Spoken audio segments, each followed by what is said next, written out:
Olá, turma, tudo bem com vocês? Agora vamos para a nossa terceira aula, tá? Primeira aula a gente viu um pouquinho do conceito da administração, né?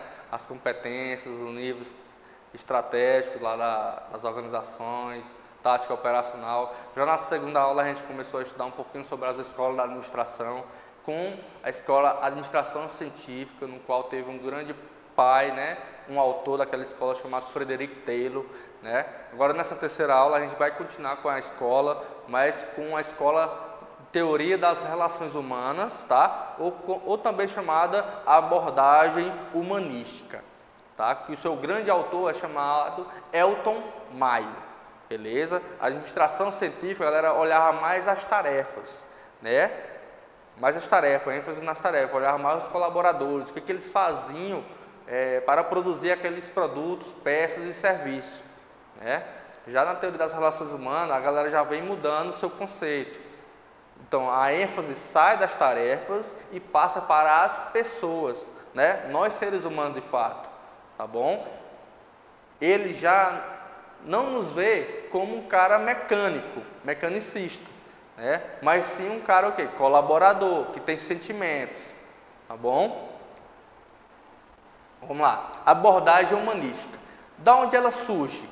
A partir da experiência de Hawthorne, né? No qual foi preferido, ou com seu autor, Elton Mayo, Teoria das Relações Humanas. Beleza? Outra questão que cai demais em concursos públicos, tá? Sobre essa experiência. Beleza? No qual ocorre como um movimento contrário, olha aí, ó, oposição, tá? À teoria clássica da administração. Foi muito de oposição ao que a teoria clássica pensava, né? Porque sai da ênfase de tarefas, agora passa a olhar o quê? Nós, colaboradores de fato, seres humanos, beleza? Como um cabo motivacional, como ser humano que tem suas emoções, paixões, né? Qual era o seu conceito? No qual ele visava, né, tratar a organização sob o ponto de vista das pessoas, ou seja, dos colaboradores. E qual era seu método?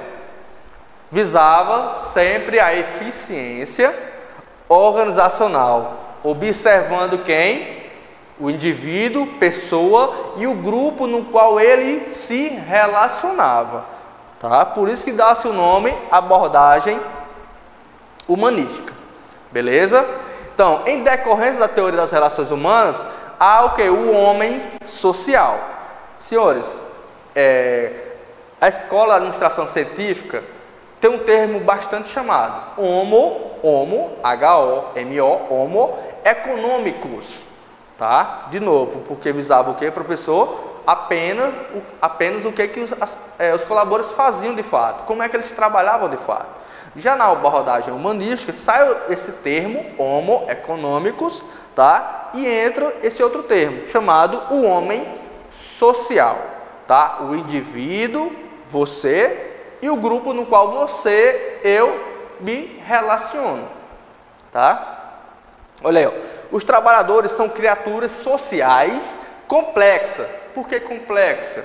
Porque cada indivíduo tem seu modo de agir, modo de pensar, né? E modo de se interrelacionar com outras pessoas.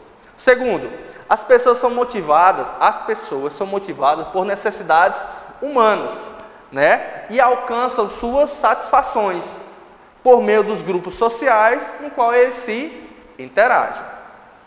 3. O comportamento dos grupos sociais é influenciado pelo estilo de supervisão e liderança. Desse 3 aqui é muito importante, porque vai depender do diretor da empresa. Se ele for um cara que gosta de conversar com seus colaboradores, que gosta de dar feedback, mensagens, aquela empresa naquela época seria top, beleza? Teria uma eficiência enormemente, tá? 4.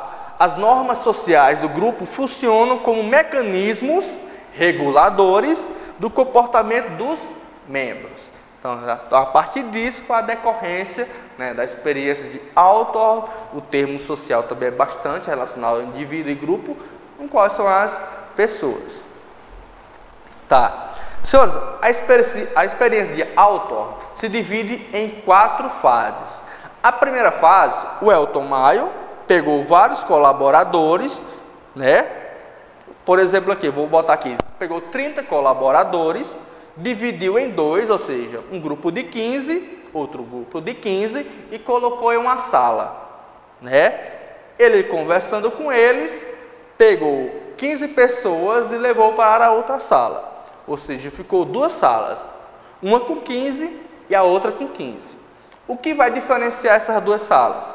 Porque nessa primeira sala, ele fez o quê? A questão da iluminação. Ele botou para a galera fazer um produto, ou algum experimento, algum serviço. Qual foi a diferença, professor? Foi a questão da iluminação. Em uma sala estava muito claro, né? Muito clara a luz, né? A questão da energia ali e tal. Já na outra sala, a iluminação estava variável, ou seja, não estava muito clara, estava um pouquinho escura, né? O que ele verificou com isso? Que aquela sala que estava com a iluminação perfeita, a galera conseguia produzir muito melhor do que aquela sala que estava com aquela iluminação variável. A partir disso, ele fez o quê? A segunda fase, sala de experiências. Ou seja, o que ele verificou? Que em uma sala ele dava um período de descanso e a outra sala não. E através desse período de descanso ele oferecia lanches, né, para aquele grupo, e a outra sala não. O que ele observou? Que além da iluminação clara, a galera produzia mais, a questão do descanso e do lanche, a galera produzia muito melhor, tá? Aí depois veio a terceira fase, programas de entrevistas. Ou seja, Elton Maio chegou em uma sala, conversou com eles, o que eles estavam achando do serviço, né, do diretor da empresa, no qual era ele, a questão daquele trabalho, a questão de horas, a questão de pagamento do salário, né, a questão de entrevista, o que eles estavam achando de falta dessa organização. Isso eles perguntavam para uma sala e também para outra sala. Então ele verificou que o quê? Que aquela sala que estava com aquela iluminação variável, aquela sala que não teve período de descanso, não teve lanche, ele viu que a galera reclamava mais, né? E por última fase, vê o quê? Análise da organização informal dos operários. O que é isso, professor? Em toda a organização, senhores, existe aquele grupo informal.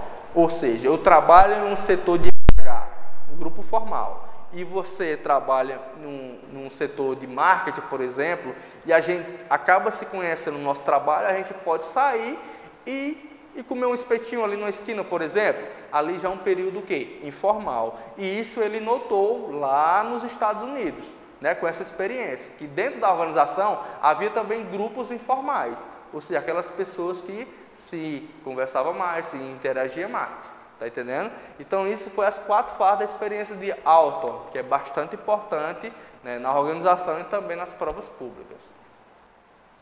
Aqui, por exemplo, teoria das relações humanas, preste atenção, grandes autores, Maio e Levin, tá? Mas aqui o grande cara foi Elton Maio.